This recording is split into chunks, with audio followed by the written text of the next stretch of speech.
하나님 아버지, 변함없는 사랑과 은혜로 우리를 품어주시고 인도하여 주시는 은혜에 감사합니다.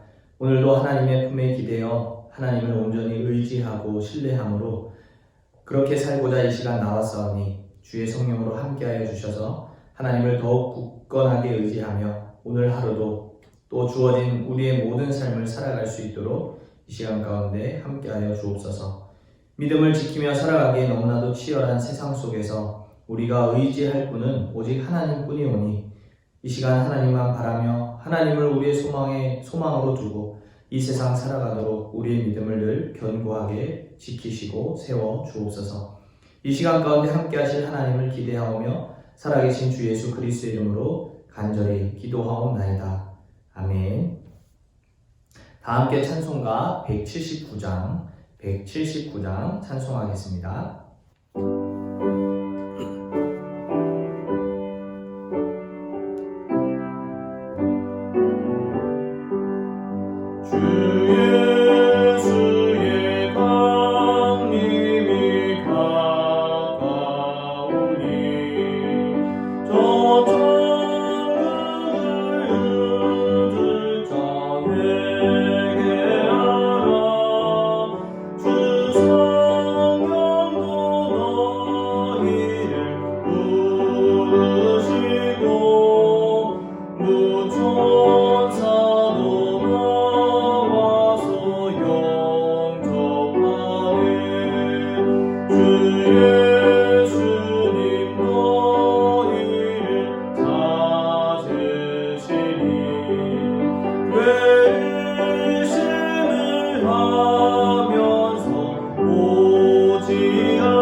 오늘 하나님께서 주신 말씀은 신약 387조 베드로후서 3장 8절에서 18절까지의 말씀입니다. 베드로후서 3장 8절에서 18절까지의 말씀입니다. 제가 봉독해 드리겠습니다. 사랑하는 자들아, 주께는 하루가 천년 같고 천년이 하루 같다는 이 한 가지를 잊지 말라. 주의 약속은 어떤 이들이 더디다고 생각하는 것 같이 더딘 것이 아니라 오직 주께서는 너희를 대하여 오래 참으사 아무도 멸망하지 아니하고 다 회개하게 이르기를 원하시느니라. 그러나 주의 날이 도둑같이 오리니 그 날에는 하늘이 큰 소리로 떠나가고 물질이 뜨거운 불에 풀어지고 땅과 그 중에 있는 모든 일이 다 드러나리로다. 이 모든 것이 이렇게 풀어지리니 너희가 어떠한 사람이 되어야 마땅하냐? 거룩한 행실과 경건함으로 하나님의 날이 임하기를 바라보고 간절히 사모하라. 그 날에 하늘이 불에 타서 풀어지고 물질이 뜨거운 불에 녹아지려니와 우리는 그의 약속대로 의가 있는 곳인 새 하늘과 새 땅을 바라보도다. 그러므로 사랑하는 자들아, 너희가 이것을 바라보나니 주 앞에서 정도 없고 흠도 없이 평강 가운데서 나타나기를 힘쓰라. 또 우리 주의 오래 참으심이 구원이 될 줄로 여기라. 우리가 사랑하는 형제 바울도 그 받은 지혜대로 너에게 이같이 썼고 또 그 모든 편지에도 이런 일에 관하여 말하였으되 그 중에 알기 어려운 것이 더러 있으니 무식한 자들과 굳세지 못한 자들이 다른 성경과 같이 그것도 억지로 풀다가 스스로 멸망에 이르느니라. 그러므로 사랑하는 자들아 너희가 이것을 미리 알았은즉 모법한 자들의 미혹에 이끌려 너희가 굳센 데서 떨어질까 삼가라. 오직 우리 주 곧 구주 예수 그리스도의 은혜와 그를 아는 지식에서 자라가라. 영광이 이제와 영원한 날까지 그에게 있을지어다. 아멘. 사도 베드로는 자신이 섬기는 교회와 성도들을 향해서 계속해서 그 교회와 성도들을 심각하게 어지럽히고 있는 이 거짓 선생들에 대해서 경계하도록, 더 나아가서 이들의 주장은 허무맹랑하고 하나님의 말씀과 가르침과는 전혀 이 상관없는 그들만의 주장임을 이 베드로 후서와 또 더 확대해서 보면 베드로 전서까지 포함해서 이것들을 가르치고 있습니다. 사실 거짓 선생들의 주장은 하나님의 말씀을 근거로 하고 있지만 이들은 그 하나님의 말씀을 사사로이 풀어냈습니다. 사사로이 풀었다라는 것은 자기 주관적이고 자의적이고 왜곡되고 마귀적인 거짓 메시지를 만들었다라는 것이죠. 하나님의 뜻과는 전혀 상관없는 그런 메시지들을 스스로 사사로이 풀어 해석함으로 교회와 성도들을 미혹시켰다라는 겁니다. 이에 대해 사도 베드로는 1절과 3장 1절에서 7절 말씀을 통해서 하나님의 말씀하신 것은 이와 같이 악하고 불의하며 불경건한 자들에게는 반드시 불의 심판이 놓여져 있다라는 것을 경고했습니다. 반드시 하나님의 심판을 받아서 멸망되고 소멸될 것을 강력하게 지적한 것이죠. 사실 거짓 선생들이 예수 그리스도의 강림과 하나님의 심판에 대해서 이해하지 못한 근거가 있었습니다. 그것은 무엇이냐면요, 여전히 세상은 창조 때부터 지금까지 아무런 변화가 없다라고 그들은 그렇게 해석하고 그들이 그렇게 여겼기 때문에 그와 같은 주장을 펼쳤던 것입니다. 이와 같은 거짓 선생들의 해석과 주장은 인간이 유한하고 시간의 한계 속에 있음을 전혀 지각하지 못함에서 온 무지한 것일 뿐입니다. 사도 베드로는 교회와 성도들을 향해서 다시 하나님의 때 구주의 강림에 대해서 가르치고 권면하면서 이 베드로 후서를 마무리하려고 하고 있습니다. 한번 말씀을 살펴보도록 하겠습니다. 먼저 8절 말씀을 보시면 하나님의 시간은 1000년이 하루 같고 또 하루가 1000년 같다라고 가르치면서 시작되고 있습니다. 이것은 하나님의 시간은 우리 사람이 느끼는 인식과는 전혀 질적인 완전한 차이가 있다는 것을 보여주고 있는 것입니다. 우리가 느끼기엔 1000년이라는 시간이 어떠신가요? 너무 긴 시간입니다. 사실 오늘 이 시대가 100세 시대라고 하는데 100세를 사는 사람도 사실 그렇게 많지는 않습니다. 100세를 사는 것만 해도 대단해 보이고 그 시간만 해도 엄청난 것처럼 보이는데 그거의 10배 되는 이 1000년의 시간이다라는 것은 사실 우리의 유한한 인간으로서는 잘 가늠이 되지 않는 시간입니다. 그것이 우리에게는 그렇게 느껴질지언정 하나님 편에서는 어떤 시간이라고요? 하루와 같다라고 표현하고 있죠. 저는 이걸 좀 더 확대해서 해석해보면 어쩌면 그 1000년의 시간 하나님 편에서는 1초의 시간일 수도 있다라고 저는 느낄 수 있을 것 같습니다. 그만큼 하나님 앞에서는 영원하신 하나님, 시간과 공간을 초월하신 하나님 편에서는 1000년이 1초처럼, 하루가 1초처럼, 혹은 하루가 1000년처럼도 느낄 수 있게 하시는 분이 하나님이시다라는 것이죠. 그래서 베드로는 이제 이와 같은 것들을 설명하면서 이제 9절 상반절에 그렇게 이야기를 하고 있죠.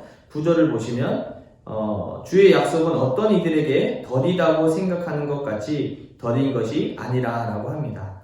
그러니까 하루가 1000년 같고 1000년이 하루 같다는 시간을 이야기한 이유는 바로 거짓 선생들이 이것에 대해서 이렇게 이해를 한 것이죠. 이처럼 오랜 시간 동안 하나님의 창조는 변함이 없는데 하나님의 심판이 있다는 것은 말이 되지 않는다. 구주가 강림한다는 이야기도 말이 되지 않는다라는 것이죠.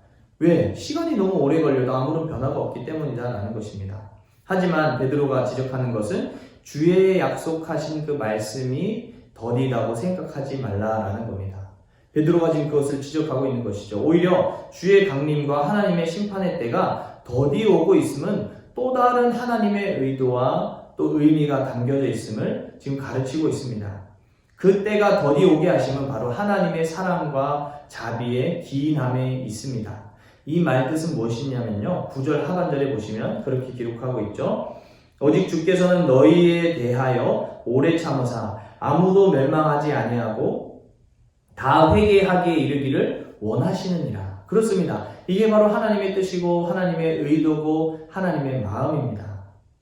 이 세상을 향해서 오래 참고 계시는 거예요. 왜? 아무도 멸망하지 않고 다 회개하여서 하나님께로 돌아오기를, 그들이 모두 하나님이 베푸신 구원에 이르기까지 도달하기를 원하고 계시기 때문에 예수님이 강림하신다라는 것은 이제 마지막 때가 된다라는 것인데 그때를 계속해서 더디게 하신다라는 겁니다. 사실 이 내용은요, 예수님이 제자들에게도 하셨습니다.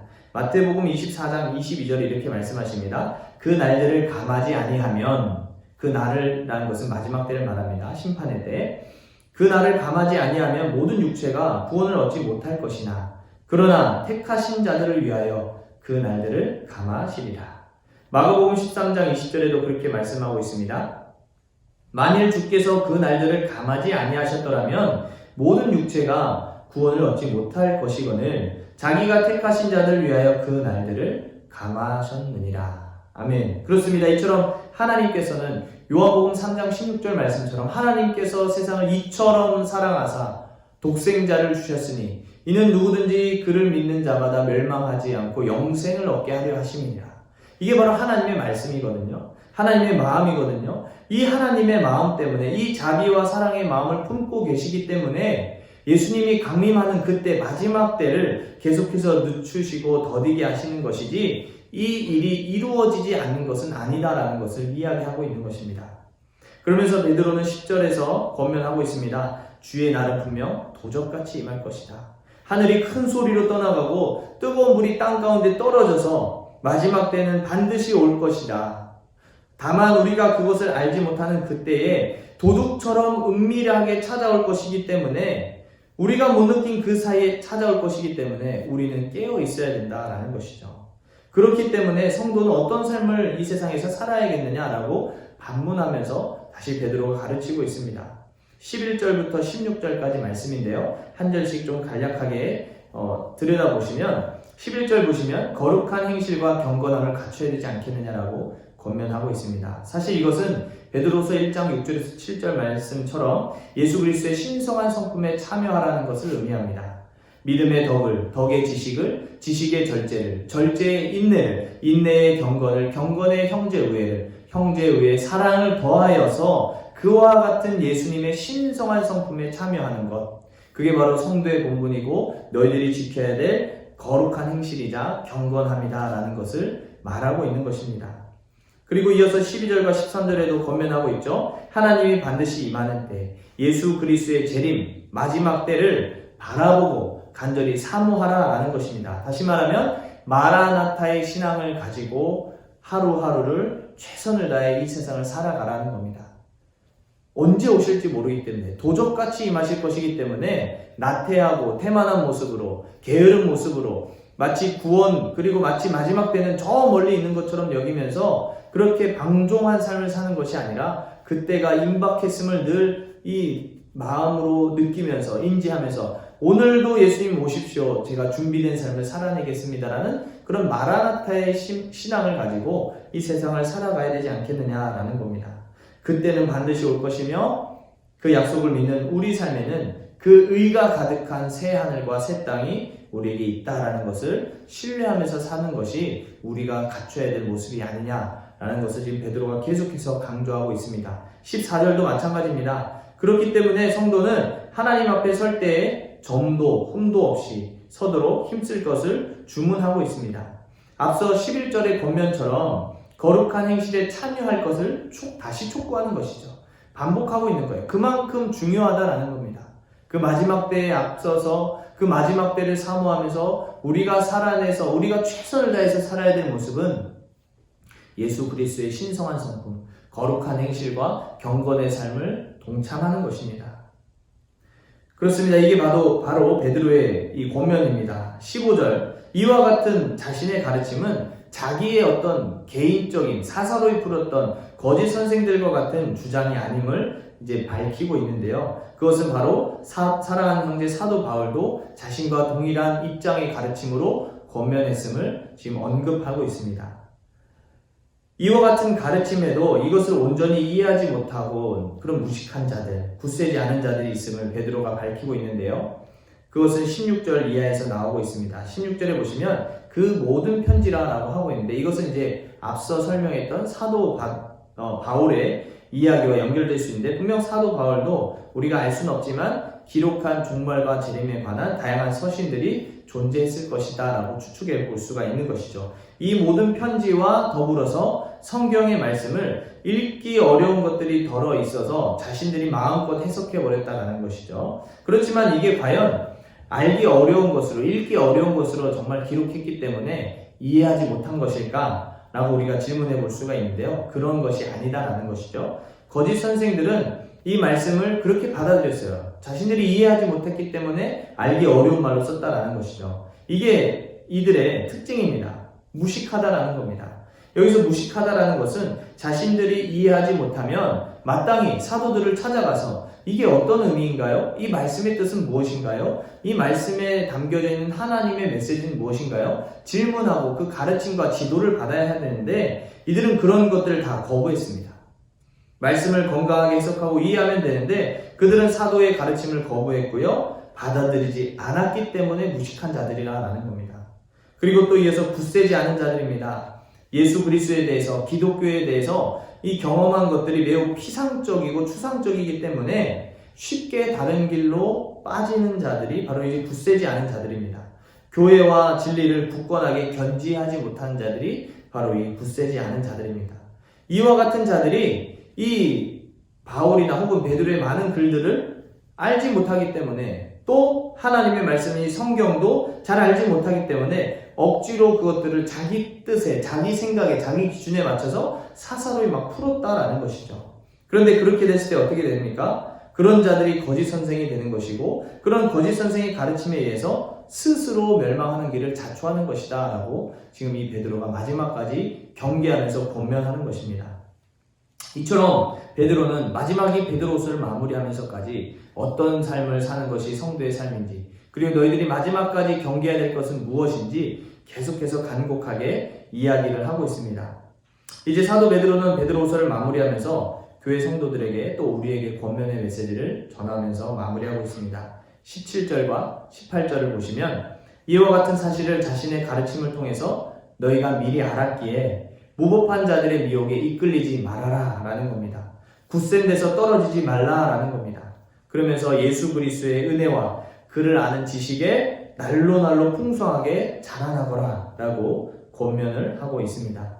여러분, 이처럼 우리는 건강한 하나님의 말씀을 우리의 신비에 세우시고 또 하나님을 아는 건강한 그런 지식의 풍성함 속에서 믿음을 굳게 하고 이 세상 속에서 하나님 나라의 아름다운 덕을 선포하며 이 세상 살아갈 것을 베드로는 계속해서 권면하고 있는 것입니다. 바로 이 당시 교회와 성도들 향해서 그리고 저와 여러분들에게 그렇게 권면하고 있는 셈입니다. 여러분, 하나님 나라의 아름다운 덕을 선포한다라는 것은 거룩한 성품, 거룩한 행실, 신성화, 예수 그리스도의 그 성품에 참여하는 것, 그리고 경건한 삶을 사는 것, 이뿐만 아니라 이 아름다운 덕을 선포하는 것은 바로 모든 이들이 오늘 본문에서 같이 그때를 더디게 하신 이유가 무엇이었습니까? 모든 자들이 하나님께 구원받기를 원하고 계시기 때문이죠. 그런 하나님의 뜻을 생각해 본다면 아름다운 덕을 선포한다라는 것, 바로 복음을 전하며 살아가는 인생입니다. 여러분, 그렇게 생각할 수 있습니다. 목사님, 지금 코로나19 때문에 교회가 욕을 먹고 있고 또 많은 세상의 시선은 교회를 굉장히 혐오의 단체처럼 말하고 있는데 어떻게 복음을 전할 수 있습니까? 라고 이야기할 수 있는데요. 저도 충분히 그렇게 생각하다가 또 곰곰이 생각해보니까 이런 생각이 들었어요. 과연 우리가 복음을 전하기 좋을 만한 때가 있었는가? 이렇게 한번 생각해 보시면 아마 역사상 단 한 번도 복음을 쉽게 전할 만한 때는 없었을 겁니다. 늘 복음을 전하는 현장은 치열하고요. 복음을 전하는 곳은 어렵고요. 복음을 전하는 곳에는 끊임없이 다툼이 일어날 수도 있습니다. 여러분, 그렇기 때문에 복음을 전하기 좋은 때는 없습니다. 어떤 때이든지 우리는 늘 깨어있어서 성도의 본분은 그런 복음, 아름다운 덕을 선포하며 전하는 그런 아름다운 발이 되는 것이 성도의 본분이기 때문에 우리가 할 수만 있거든 우리 주변과 이웃에게 하나님의 이 놀라운 은혜와 구원을 전하시는 우리 성도들이 되시기를 소망합니다. 사랑하는 성도 여러분, 하나님의 때는 반드시 성취될 것입니다. 이 사실을 아는 자답게 하나님에 대해 더 풍성한 지식을 소유하시고 또 그것들을 사모하셔서 믿음을 더욱 굳게 지키면서 이 세상 가운데 예수 그리스도의 신성한 성품에 참여함으로 하나님 나라의 아름다운 덕을 선포하며 살아가시는 그런 우리 믿음의 대구 제일의 가족들이 다 되시기를 주님의 이름으로 축복합니다. 아멘. 기도하겠습니다. 하나님께서 말씀하신 대로 예수님은 반드시 오실 것이며 마지막 때가 있음을 신뢰합니다. 그때가 언제인지 알 수는 없으나 오늘이 될 수도 있고 내일이 될 수도 없는 그때를 신뢰함으로 우리에게 주어진 삶을 충실하게 살아가고자 합니다. 하나님 알아가기를 더욱 힘쓰게 하시고 하나님 나라의 아름다운 덕, 복음을 선포하며 살아가는 자들이 되도록 늘 우리와 함께하여 주옵소서.